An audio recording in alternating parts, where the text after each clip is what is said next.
अयोध्या नाम का एक विशाल और समृद्ध नगर था। वहां के राजा दशरथ सूर्यवंशी कुल के प्रतापी और धर्मपरायण शासक थे।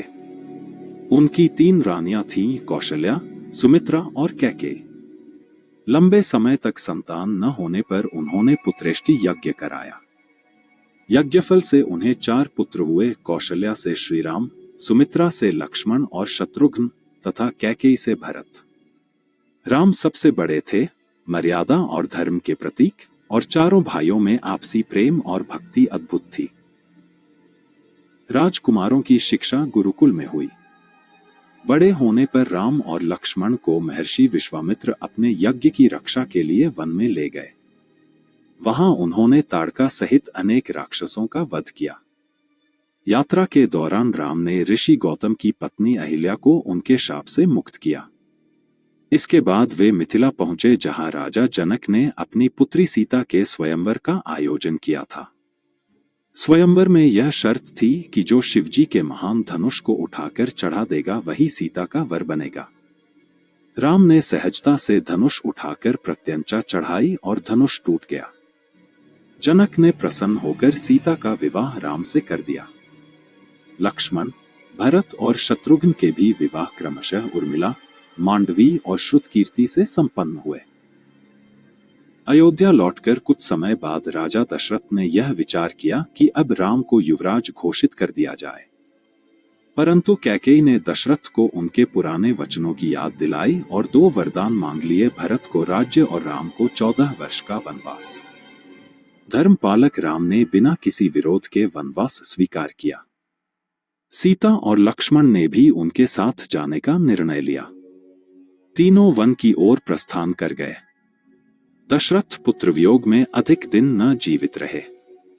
भरत ने सिंहासन स्वीकार करने से इनकार कर दिया और राम की चरण पादुकाएं राज सिंहासन पर रखकर स्वयं नंदीग्राम में रहने लगे। वन में राम, सीता और लक्ष्मण ने पंचवटी में अपना निवास बनाया। एक दिन लंका के राजा रावण की बहन शूर्पणखा वहां आई और राम से विवाह का प्रस्ताव करने लगी। जब उसने सीता को अपमानित करने की कोशिश की तो लक्ष्मण ने उसकी नाक काट दी। अपमानित शूर्पणखा रावण के पास पहुंची और सीता के सौंदर्य का वर्णन करते हुए रावण को उकसाया। रावण ने मारीच को सुनहरा हिरण बनने का आदेश दिया।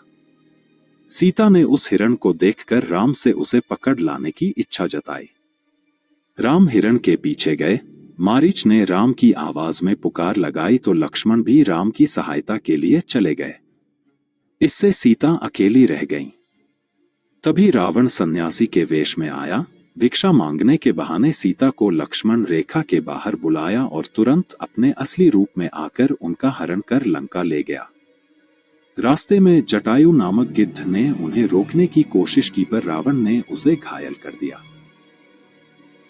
सीता के हरण से दुखी होकर राम और लक्ष्मण सीता की खोज में निकल पड़े। रास्ते में उनकी भेंट भक्त शबरी से हुई, जिन्होंने उन्हें बेर खिलाए और सीता की खोज का मार्ग बताया। आगे चलकर वे वानरराज सुग्रीव और हनुमान से मिले। राम ने बाली का वध कर सुग्रीव को किष्किंधा का राजा बनाया। हनुमान को राम की अंगूठी देकर सीता का पता लगाने लंका भेजा गया। हनुमान समुद्र पार कर लंका पहुंचे, अशोक वाटिका में सीता को ढूंढ निकाला और उन्हें राम का संदेश दिया।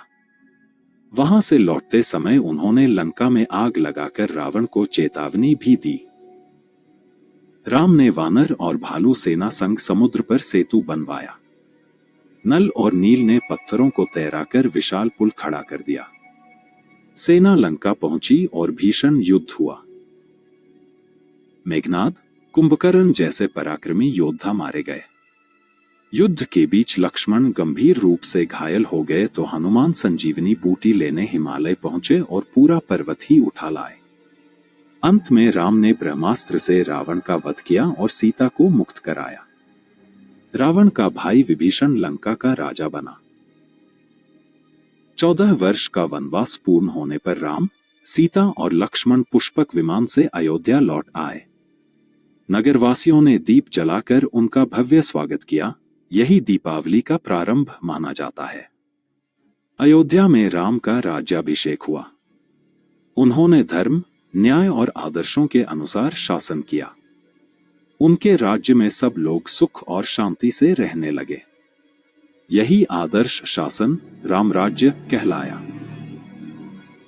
इस प्रकार भगवान राम की यह कथा हमें सिखाती है कि धर्म, सत्य, त्याग, साहस और भक्ति जीवन के सबसे बड़े मूल्य हैं।